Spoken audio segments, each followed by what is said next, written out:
Welcome to my channel ফানলেট with Anusuya. আজকের ভিডিওতে আমরা আলোচনা করব উইলফ্রেড আওয়েনের কবিতা স্ট্রেঞ্জ মিটিং। Let's begin. তাহলে প্রথমে আমরা জেনে নেব about the publication history, structure and the theme of the poem. Strange Meeting, this particular poem by Wilfred Owen, was written during the spring or the early summer in the year 1918. Strange Meeting was first published in Edith Sitwell's anthology Wills, an anthology of verse, in the year 1919, and it was also published in Siegfried Sassoon's collection of Owen's poems in the year 1920. তাহলে কবিতাটা লেখা হচ্ছে 1918 সালে। That means the very last year of the first world war, and the poem was first published in Edith Sitwell's anthology of poems, which is known as, or which is entitled as, Wills. But in the year 1920, Siegfried Sassoon made a special anthology of Wilfred Owen's poems. Okay, then in the year 1920, also in Siegfried Sassoon's collection of Wilfred Owen's poem, this poem Strange Meeting was published again. The title of the Strange Meeting, the title Strange Meeting, was actually taken from Shelley's poem The Revolt of Islam. Okay, তো এই যে শেলির যে কবিতা revolt of Islam, সে revolt of ইসলামের Laon speech, সেইখানে strange meeting শব্দটা রয়েছে। সেই স্ট্রেঞ্জ মিটিং শব্দটা থেকে, সেই ফ্রেজটা থেকে এই কবিতার নামকরণ হচ্ছে কি strange meeting. This particular poem, Strange Meeting, is based on both Siegfried Sassoon's poem The Rearguard and Wilfred Owen's draft of the poem The Earth's Wills. Okay, তাহলে এই কবিতাটার যে আদলটা, সেই কবিতাটার আদলটা নেওয়া হচ্ছে বা ইনফ্লুয়েন্সড হচ্ছে সিগফ্রিড সাসুনের কবিতা দ্য রিয়ারগার্ড থেকে এবং উইলফ্রেড আওয়েনের আরেকটি কবিতা দ্য আর্থস উইলের ড্রাফট থেকে। স্ট্রাকচারালি যদি কবিতাটাকে আমরা স্ট্রাকচারালি দেখি, গঠনগত দিক থেকে দেখি, যেইভাবে আমরা এর আগের ভিডিওতেও কবিতাগুলো পড়ে এসেছি, অর্থাৎ আমরা কবিতাটাকে পড়ব ফর্ম অর্থাৎ গঠন, স্ট্রাকচার দিয়ে, কনটেক্সট ব্যাকগ্রাউন্ড দিয়ে এবং কন্টেন্ট বা থিম দিয়ে। ঠিক আছে, তাহলে স্ট্রাকচারালি বা as per the structural construct অর্থাৎ গঠনগত দিক দিয়ে কবিতার টোটাল লাইন হচ্ছে 44। ঠিক আছে, and this 44 lines are divided into 3 irregular stanzas. So the stanzas are not regular. That means there is no specific pattern of this particular lines in this stanzas. Okay, তার মানে যেরকম অন্যান্য কবিতার ক্ষেত্রে আমরা যেরকম দেখে থাকি, ধরো for example to a Skylark যখন আমরা পড়বো, সেখানে আমরা দেখতে পাবো যে টু আ স্কাইলার্কে কি এক একটা স্ট্যান্সাতে 5টা করে লাইন রয়েছে। ঠিক আছে, বা দ্য গুড মরোর ক্ষেত্রে সেখানে 7টা করে লাইন রয়েছে। So there is no certain specific pattern of lines, ঠিক আছে, ইন দ্য স্ট্যান্সাস। তার মানে কি এখানে the stanzas are irregular. So the 44 lines of the poem is divided, মানে the 44 lines of the poem are divided into 3 irregular stanzas. ঠিক আছে, Strange Meeting, the poem is mostly written in iambic pentameter and the para-rhyming couplets and enjambments. Okay, so the very specific quality, the structural quality of the poem is the use of the para-rhyme. Now what is para-rhyme? I will explain it later when we start the text. আমরা যখন টেক্সটটা শুরু করব, para-rhymeটা আমি আলোচনা করে দেবো, তাহলে এক্সাম্পল দিলে তোমাদের বুঝতে সুবিধা হবে।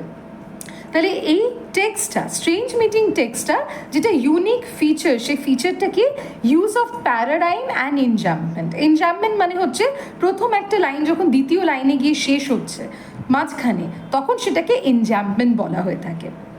স্ট্রেঞ্জ মিটিং, এবার চলে আসি স্ট্রেঞ্জ মিটিংয়ের কনটেক্সটটা কি, প্রেক্ষাপটটা কি। Strange meeting actually reflects the horror of the first world war. And interestingly, Wilfred Owen was an active soldier in the First World War.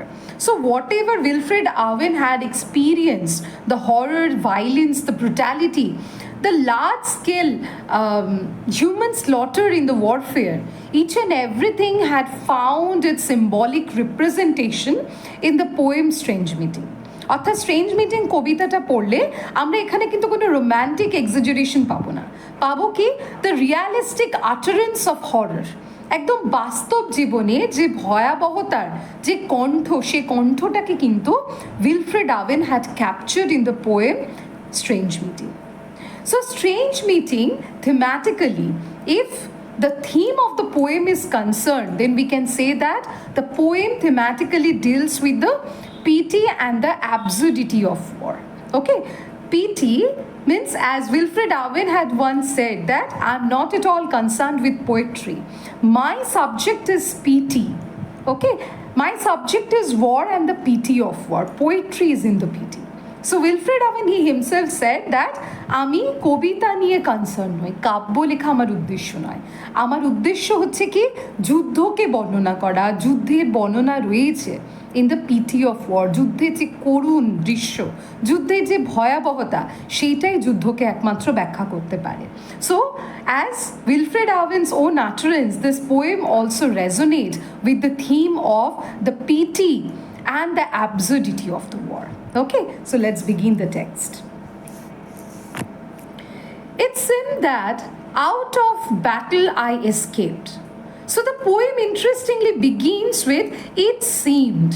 Now this particular section, it seemed, actually tells a lot of things. It seemed মানে হচ্ছে মনে হচ্ছে যেন আমি যুদ্ধক্ষেত্র থেকে পালিয়ে গেছি। তাহলে মনে হচ্ছে এই কথাটা যখন কবি বলছেন, বা যে পার্সনা এই কথাটা যখন বলছেন, তো আমরা ধরে নিতে পারি যে তাহলে সত্যিকারে বোধহয় তিনি সেখান থেকে পালাননি। তার মানে this particular representation makes the poem even very cryptic. Okay, that means কবিতাটার মধ্যে একটা দুর্বোধ্যতা রয়েছে, যে কে বেঁচে আছে, কোন সোলজার মারা গেছে, কোন জায়গার বর্ণনা হচ্ছে। So each and everything we will analyse in detail in this video. তাহলে এখানে বলা হচ্ছে ইট সিমড, মানে এখানে আমরা দু ধরনের দুটো সোলজারকে দেখতে পাচ্ছি। One soldier who is dead, okay, who is dead, another soldier who is trying to escape. But interestingly, this particular soldier, যাকে আমরা alive soldier বলতে পারি বা poetic পার্সন বলতে পারি, পোয়েটিক পার্সনা বলতে পারি, যার কণ্ঠ ধরে কবিতাটা শুরু হচ্ছে, এখানে কবিতাতেও আমরা দুটো ভয়েস পাবো। একটা ভয়েস পাবো the poetic persona or the poetic soldier, যে বলছে আমি চলে গেছি, মনে হচ্ছে ব্যাটল থেকে পালিয়ে গেছি। আরেকটা কণ্ঠ পাবো দ্য ডেড সোলজার। ঠিক আছে, very ironically here the dead soldier will also speak. তাহলে এখানে দ্য পোয়েটিক সোলজার বা দ্য পোয়েটিক পার্সোনা শুরু করছেন কবিতাটা কিভাবে, it seemed that out of battle I escape. তাহলে it seemed here suggest that the entire action, the entire course of action that is discussed in the poem is perhaps a dream or is perhaps a vision. Okay, as we know that Wilfred Owen himself had suffered and witnessed the large-scale violence and the human slaughter in the First World War. Okay, therefore, he did not glorify war, because we can glorify war by sitting in the four walls of a comfortable room, but the person who actually participate in the war, the person who actually witnessed the large-scale violence of the war, সেই মানুষটার কাছে war কিন্তু কখনো glorification নয়। ঠিক আছে, তাহলে এই যে একটা যে এজ ওল্ড নোশন রয়েছে যে বীর কি হয়, বীর শুধু বুকে ছুরি খায়, বা বীরের কাজই হচ্ছে কি যে কোনো আঘাতকে সামনে থেকে বরণ করে নেওয়া, কিন্তু that is a notion, that is a romantic notion of war, but the war in reality is much more different. Okay, তাহলে উইলফ্রেড ওয়েনের যে পোয়েটিক পার্সোনা, সেই পার্সোনা বলছে কি মনে হচ্ছে আমি যেন ব্যাটলটা থেকে পালিয়ে গেছিলাম। তাহলে এই যে escape, this particular notion of escape itself breaks the convention, the age old convention about war. ঠিক আছে, তাহলে এসকেপটাই কিন্তু কনভেনশন, যে একটা চিরাচরিত রোম্যান্টিক কনভেনশন রয়েছে of heroism, of chivalry, of patriotism, সেটাকে ভেঙে দিচ্ছে। এবং এসকেপ কথাটাই বুঝিয়ে দিচ্ছে কি war is not a place to celebrate, war is simply a place where there is the merciless butchery of innocent lives, যেখানে নিষ্প্রাণ, মানে যেখানে সহজ সরল মানুষদের মৃত্যু হয়, ঠিক আছে, এবং সেখানে জাতি, ধর্ম, বর্ণ, লিঙ্গ কোনোটাই ম্যাটার করে না, যেটা ম্যাটার করে that is the human lifes. তাহলে এই যে এসকেপ কথাটাই কিন্তু ডিনোট করে দিচ্ছে about the very modern aspect of the poem. Okay, so we know that এই যে ফার্স্ট ওয়ার্ল্ড ওয়ারের সাথে যে মডার্নিজমের অ্যাভোগার্ড যে মুভমেন্টটা স্টার্ট হচ্ছে, অ্যাভোগার্ড মানে হচ্ছে কি টু ব্রেক মানে the convention and to make something new.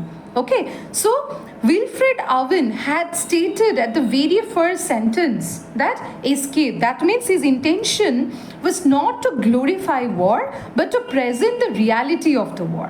যেটা আমরা আর্মস অ্যান্ড দ্য ম্যান যখন পড়ি সেখানে ব্লুমসলির ক্ষেত্রেও আমরা দেখতে পাই, ব্লুমসলিও কি এসকেপ করছে, ব্লুমসলিও বলছে কি reality of war is not in heroism but in survival.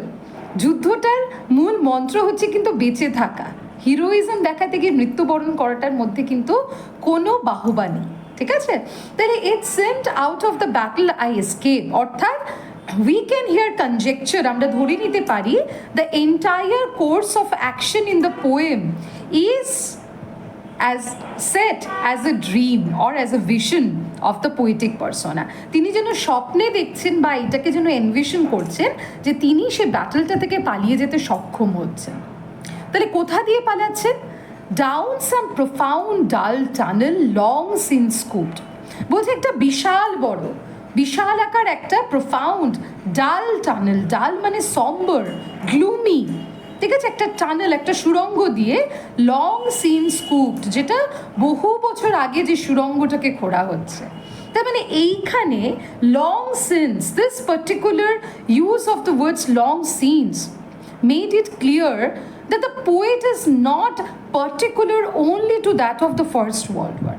The poet here tried to refer to the any warfare, okay, be it the mythological warfare to the past warfare, মানে any kind of warfare is equally cruel and violent and is a threat to the human existence, ঠিক আছে। তাহলে এইখানে দেখো একটা time আর একটা timelessness, মানে the war though the context is the first world war, যদিও কবিতাটার প্রেক্ষাপট হচ্ছে প্রথম বিশ্বযুদ্ধ, কিন্তু এখানে Wilfred Owen had try to make the world war, মানে try to make the war a timeless reality. যুদ্ধটা যেন এখানে একটা timeless reality which does not have a specific time boundary. So it is not only confined to the First World War, it seems that the poet refers here to any sort of warfare, মানে যেন বহু বছর আগে থেকে এই সুড়ঙ্গটা খোঁড়া হয়েছে, ঠিক আছে। As you can see in the picture, okay, so there is a dull tunnel and a soldier is trying to escape through granites which Titanic wars had grown. তাহলে এই টানেলটা কি দিয়ে খোঁড়া হয়েছে? গ্রানাইটস দিয়ে খোঁড়া হয়েছে। Which Titanic wars? Now Titanic wars is a mythological reference. The war fought between the Titans and the gods. Okay, so the god was led by Zeus and the Titans were led by Cronus. So this was the war between the gods and the Titans in order to claim their authority over the universe. এই সমগ্র ব্রহ্মাণ্ড জুড়ে কার আধিপত্য থাকবে? টাইটান্সদের, দৈত্যদের, নাকি ঈশ্বরের? সেইটা নিয়ে একটা যুদ্ধ হয়েছিল। তার মানে titanic wars actually indicate the magnificence of the war, ঠিক আছে। এই যুদ্ধের যে ভয়াবহতা, যে বিশাল আকার, যে একটা ভয়াবহতা, the large scale violence, massive killing, that had been indicated through the phrase titanic wars had groined. Groined মানে যে সুড়ঙ্গগুলো, যে ভলসগুলো তৈরি করা হচ্ছে, যেন সে মনে হচ্ছে টাইটানিক ওয়ারের সময় থেকে গ্রানাইট পাথর দিয়ে এটা তৈরি হচ্ছে। তার মানে কি? The poetic persona here hints at the timeless reality of war, and the only truth about the war is that the large scale violence and the loss of human life, only that is the truth of war. Okay, যে যুদ্ধ কি যুদ্ধ, সেই যুদ্ধগুলোর ঘটনাক্রম পরিবর্তিত হচ্ছে, কিন্তু একটা জিনিস থেকে যাচ্ছে, that is the human suffering. Yet also there encumbered sleepers groaned, এবং সেই টানেলের মধ্যে আমি দেখতে পাচ্ছি encumbered sleepers. Sleepers বলতে কাদের কথা বলা হচ্ছে? সোলজার্স তারা কি না এনকাম্বার্ড মানে হচ্ছে কি মানে ওয়েন দে আর লোডেড, তাহলে সোলজার্স তারা শুয়ে রয়েছে, স্লিপার্স, ঠিক আছে, এবং তারা কি লোডেড, কিভাবে loaded, either loaded with their guns, their weapons or their bags, or loaded with the traumatic memory of the war. তাহলে এখানে স্লিপার্স, তাহলে যে সমস্ত সোলজার্সরা টানেলে রয়েছে তারা জীবিত না মৃত। তাহলে এখানে probably the hint is that বলা হচ্ছে যারা মৃত তাদের মৃত্যুর পরেও দ্য ট্রমা স্টিল রেস্ট, যারা জীবিত, যারা ধুকোচ্ছে যে প্রাণটা এই বোধহয় বেরিয়ে যায়, but still the trauma of the war is intact upon their psyche, কিন্তু তাদের মনস্তত্ত্বের ওপর এখনও সে যুদ্ধের ভয়াবহতার ছাপটা স্পষ্ট। এবং তারা কি করছে, গ্রোন করছে, গ্রোন মানে মোর্নিং, ওকে, যে তাদের যে কষ্ট আর্তনাদ, হ্যাঁ, সেই মোর্নিংটা is evident.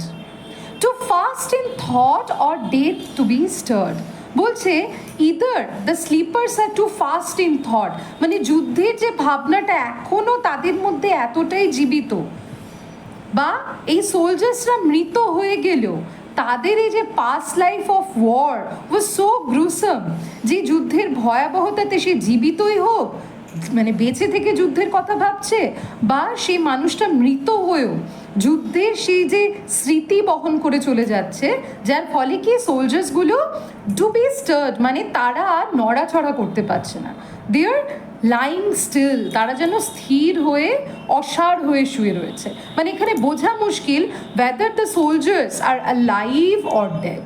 Now this particular situation of the soldiers, মানে this position, whether they are alive or whether they are dead, equally resonates with the soldier who is trying to escape.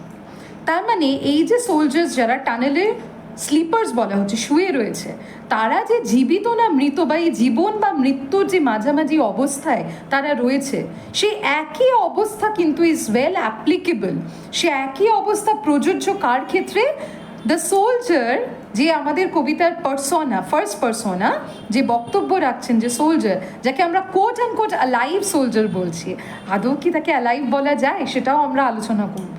তাহলে সেই সোলজারও কিন্তু জীবন আর মৃত্যুর মাঝামাঝিতে কিন্তু রয়ে গেছেন। তাহলে এখানে দেখো, যেটা প্রথমেই বললাম ভিডিওর শুরুতে, প্যারাডাইমস কি, প্যারাডাইম হচ্ছে দেখো এসকেপড আর স্কুপড, গ্রয়েন্ড অ্যান্ড গ্রোন। এখানে you can see the similarity in the consonant sound, but the vowels, ounce and the vowels are making the differences, ঠিক আছে। এই ধরনের যে ওয়ার্ড কাপলস, মানে এই ধরনের যে ওয়ার্ডগুলোকে, সেগুলোকে বলা হয়ে থাকে প্যারাডাইমস। যেমন এসকেপ, স্কুপড, ঠিক আছে, groined, groaned, bestirred, stirred, ঠিক আছে। তো এই ধরনের যে ওয়ার্ডসগুলো, যেগুলো কি similar in the consonants or the consonant sounds but different in the vowels or the vowel sounds, this are called paradigms, okay. আর অ্যালিউশন এখানে আমরা ইউজ দেখতে পাচ্ছি in the reference to the titanic wars. Then as I probed them, one sprang up and steered. বলছে আমি যখন এবারে তাদেরকে কি করলাম না, প্রোব করছি, তন্ন করে একবার মানে একবার পরীক্ষা করে দেখছি যে এদের মধ্যে কেউ বেঁচে আছে তো। Now here you can see actually the violence and the absurdity of war. কিরকম অ্যাবসার্ডিটি, তার মানে একটা soldier, he is trying to escape from the battlefield, ঠিক আছে, তার মানে a soldier is trying to escape from death. এবার সে সুড়ঙ্গটার বাইরে, the soldier does not know what is waiting for him, হয়তো মৃত্যুই অপেক্ষা করে রয়েছে। Therefore, we can say that it is a journey from death to death. আর যে টানেলটার মধ্যে দিয়ে রয়েছেন, possibly the dead bodies are huddled together. তার মানে কি, this is a journey from death to death through death. So only one thing is common here, that is death. And this is how Wilfred Owen makes it very evident that the death is the only inevitable truth about war. মৃত্যুটাই হচ্ছে একমাত্র সত্য যুদ্ধের ক্ষেত্রে, ঠিক আছে। এবং সেই soldier, he started probing them, একবার পরীক্ষা করে দেখছে কেউ কি বেঁচে আছে। কেন দেখছে? So that he could help him? No, so that he could save himself. মানে এটা নয় যে তিনি অন্য সোলজারদের বাঁচাবেন না, তিনি নিজেকে সেভ করবেন। মানে there is the plight of war, যেখানে no human brotherhood is celebrated initially, but এখানে দেখানো হচ্ছে প্রোব, মানে তাকে তো প্রাণ বাঁচাতে হবে। যদি কেউ বেঁচে থাকে, শত্রুপক্ষের কোনো যোদ্ধা যদি বেঁচে থাকে, তাহলে তার হাতে আহত হওয়ার থেকে it's better that you should probe. ঠিক আছে, তাহলে কীরকম psychology, that a soldier is escaping through death, কিন্তু সে এসকেপের পথেও if any other soldier comes in front of him, সে আবার তাকে মেরে ফেলতে চায়। মানে যে নিজে প্রাণে বাঁচতে চায়, প্রাণে বাঁচার জন্য তাকে আরেকজন সোলজারকে মেরে ফেলতে হবে। Now there lies the irony of the war. So in order to be safe, in order to be alive, you have to kill someone else. Now there lies the irony of the war. Okay, one sprang up and stared. তার মানে আমি যখন তন্ন তন্ন করে একবার probe করছিলাম, পরীক্ষা করে দেখছিলাম কেউ বেঁচে আছে কিনা, ঠিক সেই সময় ওয়ান স্প্র্যাং আপ, একজন হঠাৎ করে উঠে পড়লেন, অ্যান্ড স্টিয়ার্ড, এবং আমার দিকে স্টিয়ার্ড মানে হাঁ করে তাকিয়ে রইলেন, with PTS recognition in fixed eyes. The eyes were fixed. Okay, there was no motion in the eyes. So when we, the live human beings, talk, there are motions in the eyes, right? The eyes, sometimes we can see that the eyes can speak, right? So, কিন্তু যে soldier উঠে দাঁড়ালেন, সেই সোলজারের আইসটা কি? That is fixed. Now the fixity is caused by the deathly inertia. ঠিক আছে, মৃত্যুর পরে কি হয়? শরীরের অঙ্গ প্রত্যঙ্গগুলো কি হয়ে যায়? অসাড় হয়ে যায়। So the fixity in the eyes is created by the deathly inertia. এবং সে চোখ অসাড় হলেও চোখে একটা জিনিস রয়েছে, PTS recognition. There is a recognition, মানে মনে হচ্ছে যেন ডেড সোলজার, তিনি যেন যে দ্য সাপোজিটলি আ লাইভ সোলজার, যে সোলজার পালানোর চেষ্টা করছেন, তাকে যেন চিনতে পেরেছেন, এবং সেই জন্য তার চোখের যে রিকগনিশনটা কি? পিটিএস, মানে কি? খুব করুণ একটা রিকগনিশন, মানে as if the dead soldier is sympathized with the supposedly alive soldier. মনে হচ্ছে যেন যে মৃত সোলজার, তিনি যেন যে সোলজার পালিয়ে যাওয়ার চেষ্টা করছেন, তাকে দেখে যেন তার ভীষণ করুণা হচ্ছে। Lifting distressful hands as if to bless, এবং ডিস্ট্রেসফুল সেই অসাড় দুর্বল হাতটাকে কোনো মতে তুলে যেন সে মৃত সোলজার তাকে ব্লেস, আশীর্বাদ করার চেষ্টা করছে। ঠিক আছে, now this blessing figure to some extent আমাদের মনের সামনে বা মনের চোখে, in our mind's eye, create a vision of Jesus Christ. তাই তো, Jesus Christ on his crucifixion also bless the human race, okay, for our salvation. তার মানে এই যে ডেড সোলজার, তার মৃত্যু হয়েছে, তা সত্ত্বেও যে জীবিত সোলজার তাকে কি করছে? ব্লেস করছে। ওকে, তার মানে কি আর কোনো তার মধ্যে সাইকোলজিক্যাল কনফাইনমেন্ট নেই about nationalism, about nation, about my own thing না। Now the dead soldier sympathize with the live soldier. আজকে এর যা অবস্থা, গতকাল আমিও ঠিক এরকমই ছিলাম। Now death actually makes the dead soldier even more humble and humanistic. ঠিক আছে, তাহলে তাকে ব্লেস করছে। মনে করে দেখো, রাইডার্স টু দ্য সিতেও আমরা দেখতে পাই, যখন বার্টলে বেরিয়ে যাচ্ছে finally, he is again blessing the entire household, okay, including his mother, his sisters. তার মানে কি? Death actually means a final farewell to the world and with a final wishing of the welfare. ঠিক আছে, তাহলে dead soldier সে bless করছে, তার মানে কি? There lies again the pity of the war. So the dead soldier is feeling sympathetic. তাহলে এখানে আর কিন্তু কোনো রিভেঞ্জের আকাঙ্ক্ষা নেই। ঠিক আছে, only sympathy rest. And by his smile, তার হাসি দেখে বুঝলাম, I knew that sullen hall. আমি চিনতে পারলাম এই যে সালেন হল, ঠিক আছে, এই ছবিতে তোমরা দেখতে পাচ্ছ, ইটস ভেরি সালেন, গ্লুমি, ওকে, হল। A sullen hall is an example of circumlocution or periphrasis. মানে কি? ইনডাইরেক্টলি বলা হচ্ছে sullen hall means hell। ঠিক আছে, সেইটাকে ক্লিয়ার করে বলছেন বাই হিজ ডেড স্মাইল, তার এই মৃত হাসি, অর্থাৎ এই হাসির মধ্যে কোনো প্রাণোচ্ছলতা নেই। Okay, there is no spontaneity, no liveliness in the smile. The smile is of dead smile, একটা করুণার হাসি। ঠিক আছে, সেই ডেড স্মাইল দেখে I knew we stood in hell. আমি বুঝতে পারলাম, আমি জানতে পারলাম আমরা বোধহয় সেই নরকেই দাঁড়িয়ে রয়েছি। Now here the identity or the locale of the poem is trying to get explained. ঠিক আছে, যে কবিতাটা লোকেল, স্থানটা কোথায়, আমরা বলছি tunnel, but the tunnel here is the tunnel here symbolizes hell. কেন hell?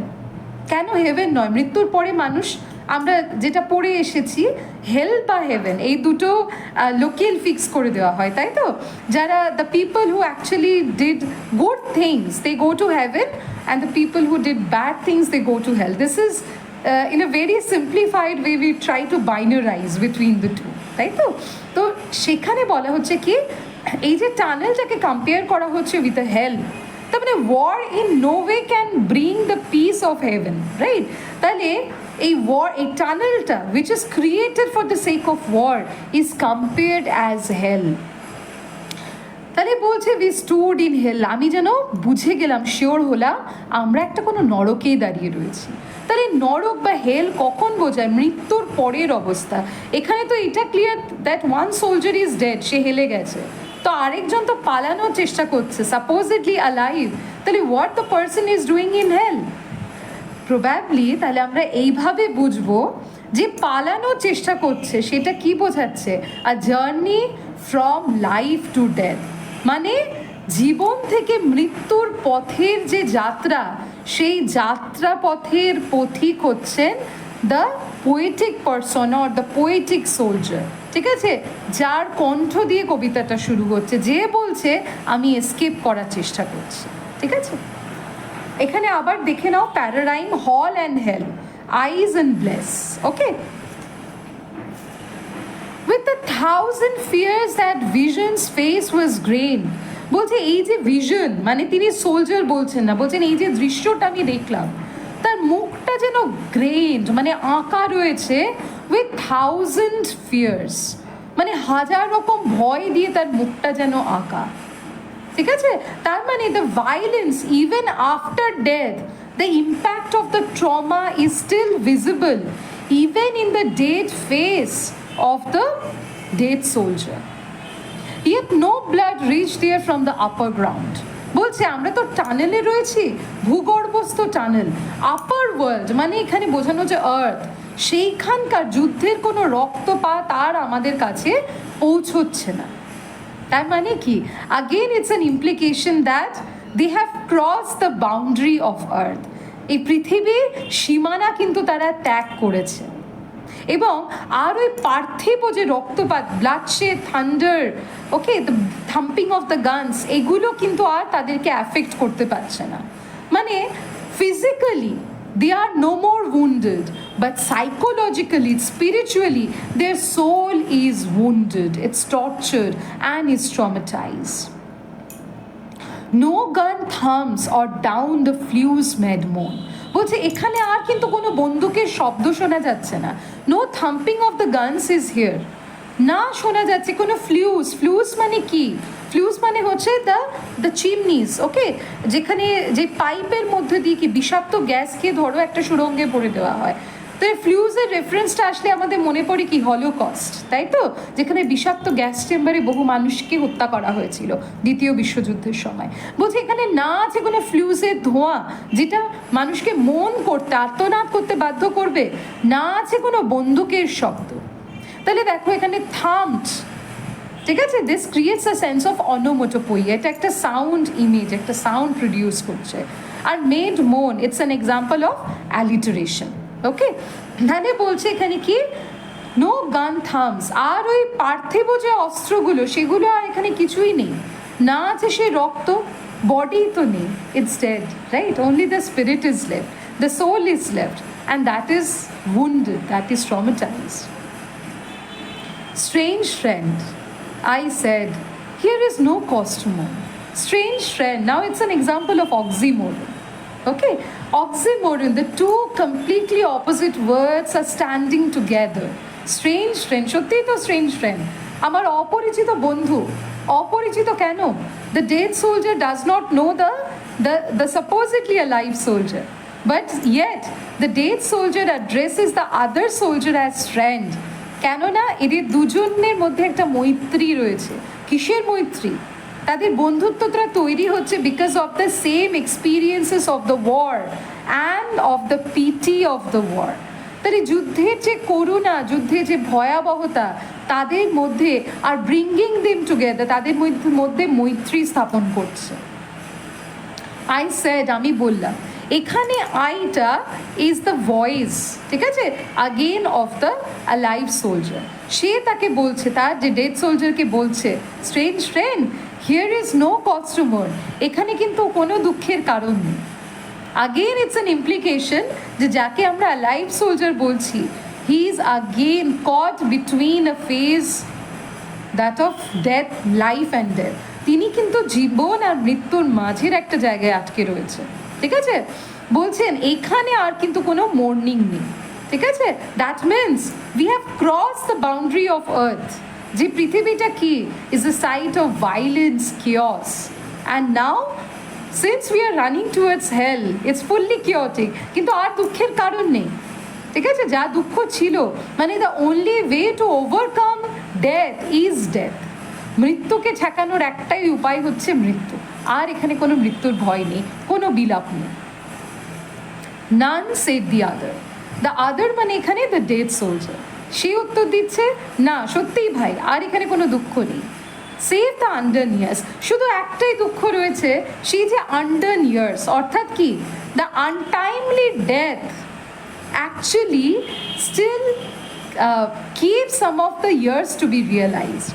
মানে শুধু অনন্ত সম্ভাবনাময় যে দিনগুলো পড়ে রইল, ওইটার জন্য একটু একটু দুঃখ হয়। আনটাইমলি ডেথ না হলে there were still lot of potentialities in the dead soldier which he could realize in his life, right? The hopelessness, শুধু নিরাশা একটাই যে যে জীবনটাকে হয়তো আরও ভালোভাবে বাঁচতে পারা যেত, সেই জীবনটাই আর থাকলো না। What ever hope is yours, যে আশা তোমার আছে, ওয়াজ মাই লাইফ অলসো, আমিও সেরকম আশাই রাখতাম। I went hunting wild after the wildest beauty in the world, আমি সারা জীবন ধরে খোঁজ করে গেছি, ঠিক আছে, শিকার করে গেছি। ওয়াইল্ড, ওয়াইল্ড মানে কি, something which is mysterious. Wild means truth, ঠিক আছে, মিস্টিরিয়াস অ্যান্ড বিউটিফুল। এখানে দেখো ওয়াইল্ডেস্ট বিউটি বলে তিনি ক্লিয়ার করে দিচ্ছেন that the dead soldier was hunting, that means he was looking for the wild beauty. যে সত্য কি, যে সত্য শাশ্বত, যে সত্য চিরন্তন, এবং যে সত্য সুন্দর, অর্থাৎ সত্যম শিবম সুন্দরম। That means the truth. কিডসের কথা মনে পড়ে, beauty is truth and truth beauty. তার মানে যে ওয়াইল্ড বিউটির যিনি খোঁজ করছিলেন, সেটা কি, দ্যাট ইজ ট্রুথ। বলছেন তাহলে ওয়াইল্ড বিউটি বলতে তিনি আবার স্পেসিফাই করে দিচ্ছেন, which lies not in calm eyes, কোনো শান্ত চোখে আমি সেই সৌন্দর্য খুঁজতে যাইনি, অর ব্রেডেড হেয়ার, বা কোনো সুন্দর বাঁধা চুলের মধ্যে, চুলের খোপা বা বেনুনিতেও আমি সেই সৌন্দর্য খুঁজতে যাইনি। তাহলে কাম আইজ বা braided hair, this are the examples of synecdoche, part for the whole. মানে যে সৌন্দর্যকে জেনারেলি অ্যাসোসিয়েট করা হয় with women, okay, with the eyes, hair, lips, cheeks of women, বলছি সেই রকম কোনো ট্যাঞ্জেবল বিউটি আমি খুঁজতে যাইনি। But mocks the steady running of hour, আমি এমন একটা ওয়াইল্ড বিউটিকে খুঁজতে গেছি দ্যাট মক্স, যেটা কৌতুক করবে, the steady running of hour, that means that will beat the time. The steady running of hours মানে হচ্ছে টাইম, যেটা will defeat time. Therefore, the dead soldier was hunting, was looking for a wild beauty that will make time mortal. যেটা সময়টাকে, যে সময়ের করাল গ্রাস থেকে কেউ বাঁচতে পারে না, সেই সময়টাকে ডিফিট করে দিতে পারে।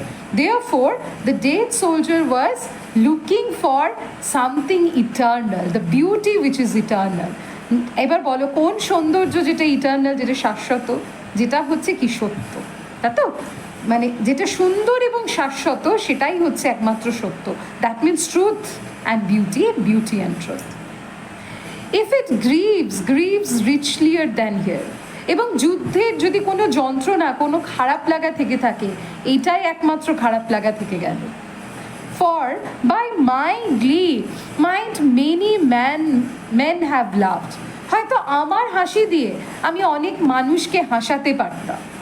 And of my weeping something had been left, আর এই আমার কান্নাটা এখনও বেশ কিছুটা পড়েই থেকে গেল, উইচ মাস্ট ডাই নাও। এবং উইচ মাস্ট ডাই নাও মানে কি, আমার সাথে সাথে আমার এই কান্নাগুলো সবার কাছে পৌঁছতেও পারলো না, আমার মৃত্যুর সাথে সাথে এই যে আমার যুদ্ধের যে কান্না, যে আর্তনাদ, সেইটারও মৃত্যু হলো। তাহলে which must die now, which এখানে কি রিপ্রেজেন্ট করছে? I mean the truth untold, অর্থাৎ আমার মৃত্যুর সাথে সাথে সেই সত্যিটাও কিন্তু তারও মৃত্যু হলো। কোন ট্রুথের কথা বলছে?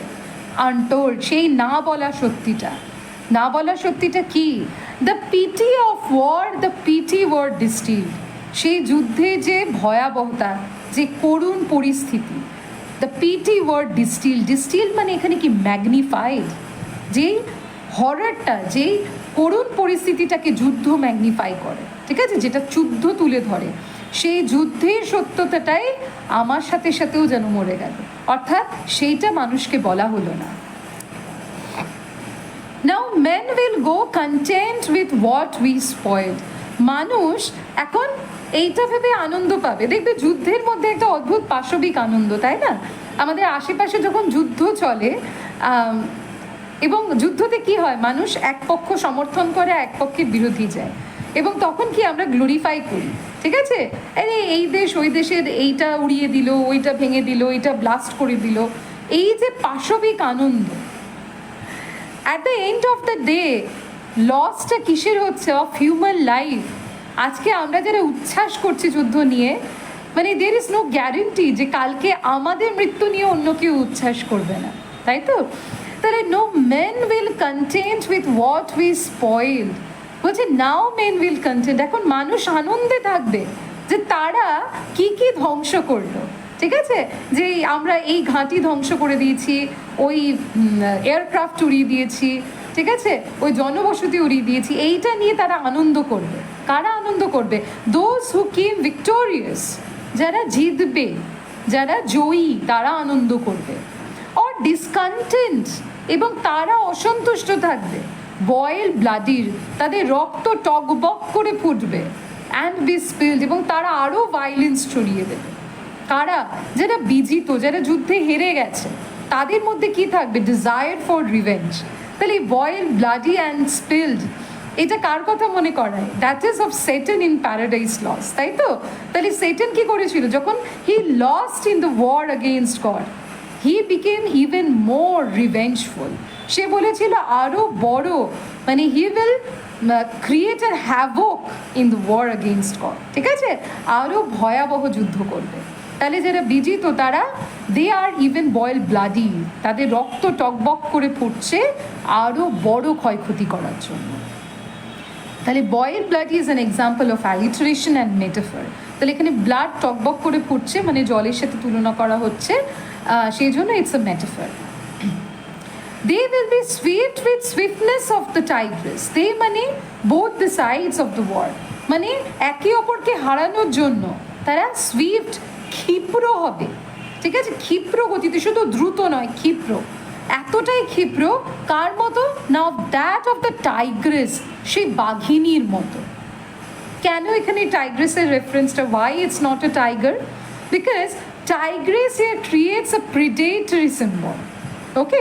এবং বলা হয় among the animal species, the female animal species seems to be even the fierce predator, ঠিক আছে, ফিমেল অ্যানিমাল স্পিসিসকে মনে করা হয় আরও বেশি প্রিডেটর হয়, এরা আরও বড় শিকারী হয়। এইটা একটা ইন্টারপ্রিটেশন টাইগ্রেস হওয়ার। সেকেন্ড ইন্টারপ্রিটেশন, টাইগ্রেসের সাথে কী থাকে? একটা মাদার ইমেজ কানেক্টেড থাকে। So mother is always protective of the child. তার মানে the soldiers are also mothering the nation, they are also trying to protect the nation, okay. And that is why like a mother, okay, like that of a tigress, who in order to protect its cubs, the soldier in order to protect its nation becomes swift, okay. None will break ranks though nations take from progress.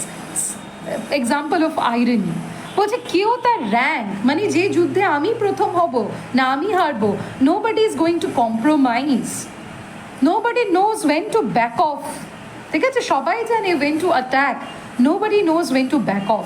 কেউ পিছোপা হতে চায় না, তাতে আমাদের progress, আমাদের সভ্যতা জাহান নামে যায়। Nobody cares. No, this is a part of আনরেনি। সত্যি মানুষ পরোয়া করে না যে ধ্বংসটা কার হচ্ছে। সেই তো সাধারণ মানুষ, সেই তো তরতর করে তেলের দাম বাড়বে, সেই তো জিনিসপত্রের দাম বাড়বে, সেই বেকারত্ব, সেই হাহাকার, সেই প্রাণনাশ। কিন্তু মানুষ সেইটা ভাবে না। কি ভাবে? যুদ্ধে জয় করতে হবে, ঠিক আছে? Courage was mine and I had mystery. আমার সাহস ছিল এবং ছিল মিস্ট্রি। মিস্ট্রি মানে কি? The knowledge about the truth of war. যুদ্ধের সত্যতা, যুদ্ধের যে রহস্য, সেইটা আমার জানা ছিল। Wisdom was mine. আমার সেই উইজডম মানে সেই যথার্থ জ্ঞান হয়েছিল। কোথার থেকে জ্ঞান? তাহলে mystery relates to wisdom. Courage, সাহসিকতা দিয়ে যুদ্ধে গেছিলেন, যুদ্ধ থেকে পেলেন কি? Mystery, the knowledge, the truth of war. সে ট্রুথ অফ ওয়ার থেকে কি হলো? উইজডম এলো। অ্যান্ড আই হ্যাড দ্য মাস্টারি। মাস্টারি মানে এখন এই যুদ্ধের পুরো বিষয়টা তার দখলে। কিন্তু দখলে থেকে কী লাভ? আর কি বলতে পারবেন সাধারণ মানুষকে? না, আর কিন্তু বলতে পারবেন না। To miss the march of this retreating world. বলছে আমার মধ্যে এখন সেই বোধটা তৈরি হয়েছে, আর আমি এই পশ্চাৎগামী মার্চ, এই যে পদযাত্রা, সেইটার আর অংশ হব না। তাহলে রিট্রিটিং মানে march of the retreating world মানে এই যে পিছিয়ে পড়া জগৎ, তার মানে the world retreating to its primitivity. ঠিক আছে? আমরা তো কি যুগের সাথে সাথে বলা হয় না, মানুষ সভ্যতার দিকে এগিয়ে যাচ্ছে, আর যুদ্ধ কি করে? মানুষের সেই জার্নিটাকে পিছিয়ে দেয়। বলছে এরকম পিছিয়ে পড়া জার্নির আর আমি অংশগ্রহণ করব না তাতে, because I know now the truth of war. Retreating world, সেটা ডেস্টিনেশন কি? Vain citadels that are not world. Vain citadels, সেই ব্যর্থ দুর্গগুলো যেগুলো চারিদিকে ঘেরাও নয়। অর্থাৎ এটা পুরোটাই হচ্ছে it's a vision or a symbol. তার মানে কি? False, vain citadels represents false, মানে আইডিয়ালিজম, ফলস ইডিওলজি, মানে ভ্রান্ত কিছু আদর্শের জন্য মানুষ যুদ্ধ করছে এবং সভ্যতাটাকে বহু বছর পিছিয়ে নিয়ে চলে যাচ্ছে। বলছে আমি আর সেই মূর্খামিটা করতাম না। Then much blood had clawed their chariot wheels, যার ফলস্বরূপ কি হচ্ছে? এই যে চাকাটা ছবিতে দেখতে পাচ্ছ, চাকা কি সিম্বলাইজ করছে? প্রগ্রেস, মোশন, তাই তো? যে সভ্যতার রথের চাকা এগিয়ে যাচ্ছিল, সেই রথের চাকা আজকে কি? ক্লগড, মানে ব্লকড। সে চাকা থমকে গেছে উইথ ব্লাডস, মানুষের রক্তে আজকে সে চাকা থমকে গেছে। You can see in the picture the stagnant wheels. Okay, I would go up and wash them from the sweet wells. আমি যদি বেঁচে থাকতাম, সে রক্তের চাকা মুছে দিতাম সে মিষ্টি কুয়োর জল থেকে। Now sweet wells is an allusion, ঠিক আছে? ক্যাথলিসিজমে একটা স্যাক্রেড হার্টের কনসেপ্ট রয়েছে। সুইট ওয়েলস মানে হচ্ছে কি? The wells of life, the fountain, the flow of life, the spiritual emancipation. Even with truths that lie too deep for tent. বলছে আমি সেই সত্যিগুলো মানুষের কাছে তুলে ধরতাম, যে সত্যিগুলো কি? মানে টু ডিপ ফর টেন্ট, যে সত্যিগুলো কখনো টেন্টেড, অর্থাৎ যে সত্যিগুলোকে কখনো বিকৃত করা যাবে না, ঠিক আছে? সেই ফান্ডামেন্টাল ট্রুথসগুলোকে তুলে ধরতাম। I would have poured my spirit without stint. Stint মানে হচ্ছে রেস্ট্রেন। কোনো বাধ্যবাধকতা ছাড়া, কোনো সংযম ছাড়া আমি আমার সম্পূর্ণ আত্মা দিয়ে মানুষকে বোঝাতাম। বাট নট থ্রু উন্ডস, মানে ফোর্সফুলি বোঝাতাম না, মানুষের উপর আঘাত এনে তাকে বোঝাতাম না। Not on the cess of war, যুদ্ধের যে মূল্য, সেস মানে হচ্ছে কি? দ্য ট্যাক্স অফ ওয়ার, তাই তো? যুদ্ধে আগে কি, যারা হেরে যেত তাদেরকে ট্যাক্স দিতে হতো, বি ইট দ্য উইপন্স, বা সৈন্য, বা ঘোড়া, বা অনেক সময় মহিলা, ঠিক আছে? As we know that in war the women are very brutally compromised. তো যাই হোক, তো বলছে সেরকম কোনো যুদ্ধে যে ক্ষতিপূরণ দিয়ে বা যুদ্ধের আঘাত দিয়ে আমি তাদের বোঝাতাম না সভ্যতার পরিভাষা কী। Foreheads of men have bled where no wounds were. বলছে এইভাবে যুদ্ধের মাধ্যমে মানুষের কপালগুলো আহত হয়েছে। Four heads মানে the destiny. The destiny of man had been wounded, but we cannot see any bloodstain because the wound is on the civilization, the wound is on the soul, the wound is on the psyche, the wound is on the memory, and therefore the wound is invisible. The four heads of men again is an example of synecdoche. I am the enemy, you killed my friend. Now this line was written in actually the war memorial of Wilfred Owen himself. বলছে আমি তোমার সে বন্ধু, কে বলছে? The dead soldier, যাকে তুমি মেরেছিলে আমার বন্ধু। তাহলে মৃত্যু actually sustains no enmity. There was actually no enmity at all. দুই পক্ষে সোলজারের মধ্যে কি কোনো শত্রুতা থাকে? তারা কি একে অপরকে পার্সোনালি চেনেন? কখনোই না। যখন আমরা সেই গানগুলো শুনি, যুদ্ধের গান, হ্যাঁ গুজরনে ওয়ালি হাওয়া যারা, ঠিক আছে, যে মেরা ইতনা কাম তু করেগি ক্যা, আমার মাকে গিয়ে বলো, আমার প্রেমিকাকে গিয়ে বলো, হ্যাঁ, যে আমি আসবো, আমি ফিরে আসবো। তাহলে এই গানটা কি শুধু যুদ্ধের এক পক্ষের সোলজাররাই গায়? আরেক পক্ষের সোলজার কি এই গান গায় না? আরেক পক্ষের সোলজারের বাড়ির লোকেরা কি অপেক্ষা করে থাকে না? সবাই অপেক্ষা করে থাকে। কিন্তু তা সত্ত্বেও without any enmity between them, but they have to fight against each other, they have to kill each other only because of the instigation of the armchair politician. Okay, তাদের জন্য এদেরকে যুদ্ধ করতে হচ্ছে। তাহলে সেই যে plight of war, that pity of war is beautifully captured in this line. I am the enemy, you killed my friend, আমি তোমার সেই শত্রু যাকে তুমি মেরে ফেলেছিলে। Now this line is an example of irony, sarcasm and epigram. Okay, so this is an irony of war, a sarcasm of war. I knew you in this dark, আমি অন্ধকারেও তোমাকে ঠিক চিনেছি, for so you frowned, তোমার এই যে ভুরু কুচকানো দেখে, ঠিক আছে।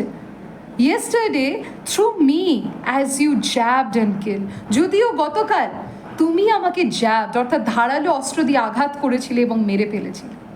ওকে, তার মানে কি the dead soldier was the victim of the live soldier. কিন্তু ইন্টারেস্টিংলি দ্য সোলজার, যাকে আমরা লাইভ সোলজার বলছি, ওয়াজ ট্রাইং টু এসকেপ, সেও যে তাকে মারছে কিসের জন্য? একজন না মারলে আরেকজন মেরে দেবে, তাই তো। সো এই যে প্রথমেই বললাম ভিডিওর শুরুতে, in order to be alive they have to kill. Now there lies the irony of the war, the absurdity of the war, the pity of the war. I parried মানে I tried to stop you, তোমাকে থামানোর চেষ্টা করেছিলাম, I tried to resist, but my hands were loath and cold, কিন্তু আমার হাতগুলো অসাড় এবং ঠান্ডা হয়ে গেছিল, as if the dead soldier was tired of war. ওই যে ফিয়ার, ওই যে অ্যাংজাইটি অফ ডেথ, তার মানে কি the only way to avoid death is death. মৃত্যুই একমাত্র মৃত্যুকে এড়িয়ে যেতে পারে। লেট আস স্লিপ নাও, চলো আমরা এবার শুয়ে পড়ি। Now sleep here has a biblical connotation. Sleep means awakening, spiritual awakening.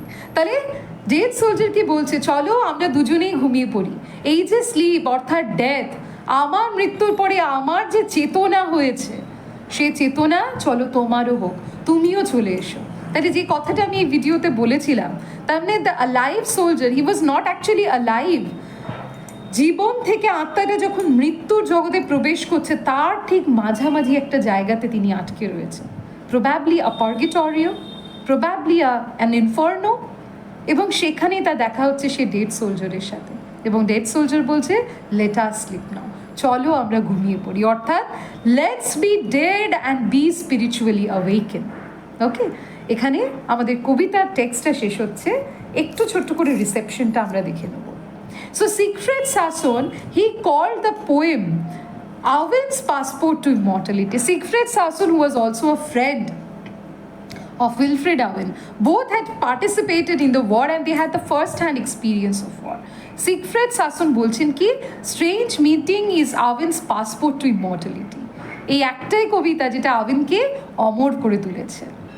T.S. Eliot referred to strange meeting as a technical achievement of great originality.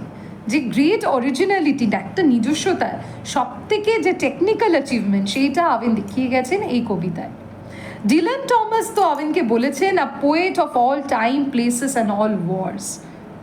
R Ted Hughes তাকে বলছেন few poets can ever have written with such urgent, defined and practical purpose. এর আগে যুদ্ধকে এতটা বাস্তবিক দৃষ্টিকোণ দিয়ে কেউ দেখায়নি। দুজন যোদ্ধা, দুজন সৈনিক যাদের নিজেদের মধ্যে না কোনো দ্বিধা আছে, দ্বন্দ্ব আছে, শুধুমাত্র নিজের দেশকে রক্ষা করার জন্য তারা একে অপরকে মেরে ফেলছে।